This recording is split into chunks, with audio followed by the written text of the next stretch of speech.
Well, in the wake of last week's shooting, one Asian American writer shared her experience with racism in a new opinion piece for the Washington Post. In the piece, writer and actor Cecilia Kim explains what it was like to grow up as an Asian American in a predominantly white neighborhood in the South. Cecilia is joining us now from Los Angeles to tell us more about her story. So thank you so much for writing the op-ed. I think it's a snapshot of your childhood, but also a reminder to everyone that violence against Asian Americans is not new, and it comes in many different forms, and often, it starts very, very early. But I want to talk about what you wrote about when you first heard about the shootings in the Atlanta area. In your piece, you write about finding out about last week's shootings in Georgia. What was your reaction when you heard it?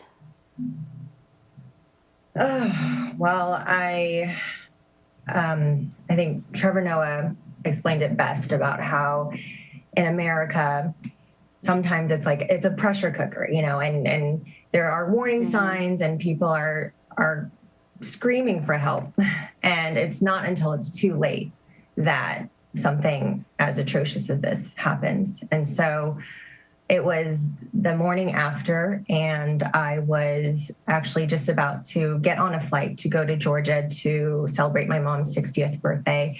And so my brother came down the stairs and he was like, did you hear about this? And he was already angry. And just hearing it was really hard, knowing that Asian Americans were again under attack. And then, of course, it happening in my home state where I grew up. So, yeah. Take your time. I can see, a week later, the emotions are raw. I wonder, as you've been watching the coverage and you hear, law enforcement say, well, there's no indication that this is a hate crime. And then other people saying, no, let us call it what it is. This is what racism looks like. This is what a hate crime looks like. I'm wondering what you think of that debate, if something sort of is officially a hate crime or not, whether it even matters. You know what you know. Right. I mean, the businesses that were targeted were Asian massage businesses, and the victims, 6 of them were Asian women. And to say we don't know what his motive is, and then to say that he was trying to eliminate sexual temptation, that is completely disregarding the fact that I visited that strip, and there are gentlemen's clubs, there's other businesses, why Asian businesses? And then, then there's the whole conversation around fetishizing Asian women. And so not only is there racism involved, but misogyny. And to completely deny that makes us feel like we have no value in this country. Right.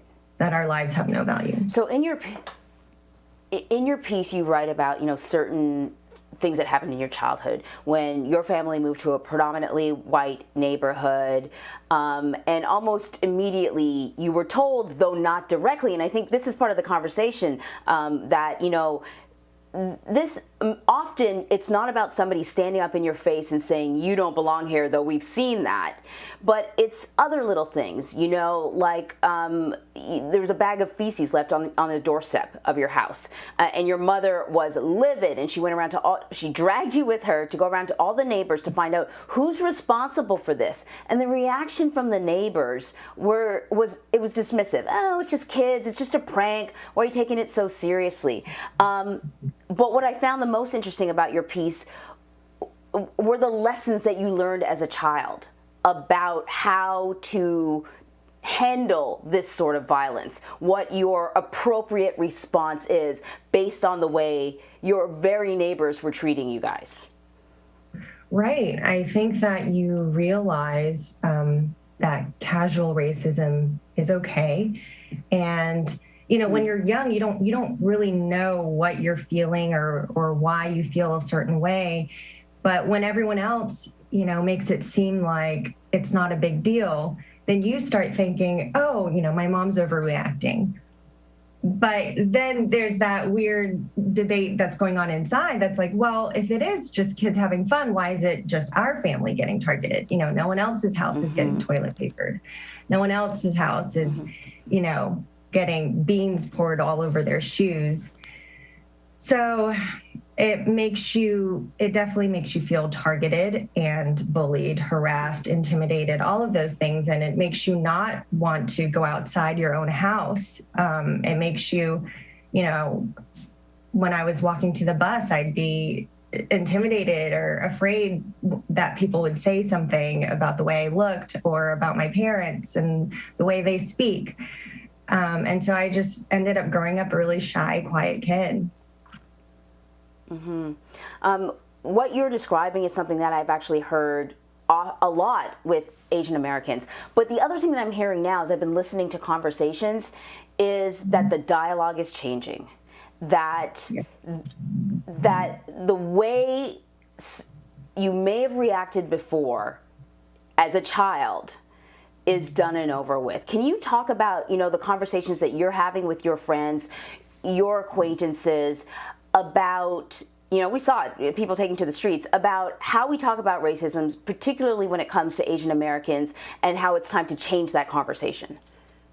Oh, I mean, the reactions have been overwhelming. I've had so many former classmates, you know, reach out to me on Facebook and Instagram, and, you know, they found my email somehow and just saying, you know, I never knew you were going through that or that your family was going through that. And, you know, and it's all races, even Asian Americans who were like, I didn't know that you were experiencing that. And it makes you realize that, you know, it's really, you just never know what anybody is going through. And it's just been nice to feel heard, and also then having a lot of people come over and say, you know, I also experienced this, or my parents also went through that. And it's just been nice to hear this, you know, being told out in the open and just having those really hard conversations. They are hard conversations, but so necessary. Racism grows when people are silent. You have to call it out. You have to name it. You have to tell people this is what it looks like, because I think, to your point, often people don't know what it looks like. They think it looks more overt than it is. You used the phrase casual racism. I thought that was spot on, because that's the sort of stuff that is sort of attacks your spirit in a way, sort of chipping away at it day in and day out. Sometimes it's not the big things. And so you have to call out the little things, the casual racism, and call out the overt violence and call it what it is. Cecilia Kim, you are working on a memoir, which I know is going to be excellent. I can imagine that it's going to be eye-opening for people who are not part of the Asian American community, and you're going to be telling your story, but telling the story of so many other Asian Americans that they just haven't expressed yet. So thank you so much for telling your story here with us, though. Thank you, Anne Marie.